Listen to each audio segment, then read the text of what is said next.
আসসালামু আলাইকুম, কেমন আছেন? 12 তারিখ গেল রাত্রে আপনার রহিমপুর ওদনপাড়া মাঠে যেই ডিপ বোরিং আছে, এই যে দেখছেন, এটা আমাদের এই ভাইয়ের এই বোরিংটা।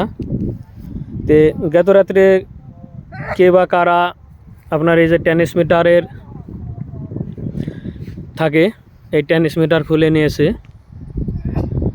এই যে আপনাদেরকে দেখাচ্ছি কিছু সংক্ষিপ্ত ভিডিও, তারপরে ওনার সঙ্গেও কথা বলবো আমরা।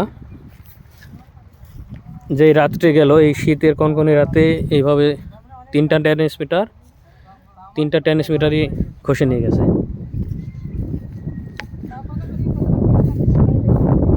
এই যে খুঁটি, এটা আপনার ওদনপাড়া যে মাঠ, এই মাঠের বোরিং।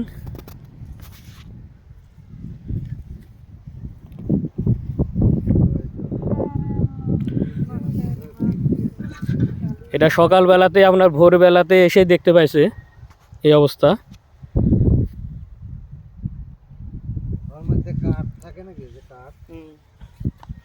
এই যে দেখতে পাচ্ছেন, এনারা আপনার ভোরবেলায় আসে, রাত্রেবেলা একবার এসে দেখে গেছেন, তাই না ভাই? এনারা রাত্রেও একবার এসে দেখে গেছে, তখন সব কিছুই ছিল। তারপরে আবার এই যে ভোরবেলায় আসার পরে দেখছে এই অবস্থা। এই যে ভাইয়ের ডিপ। ভাই কিছু বলেন। কি বলবো,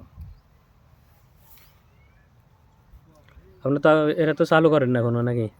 চালু ছিল রানিং চালু ছিল। তো আপনার এই আয়ত্তে তো অনেক ভুঁই আছে, 200 বিঘে মতো, প্রায় 200 বিঘি মতন এই বোরিংয়ের আয়ত্তে আছে। এখন এই ভুঁই আবাদ কীভাবে হবে একটা হিসাব করেন। আপনি রাত্রে কখন আসছিলেন একবার?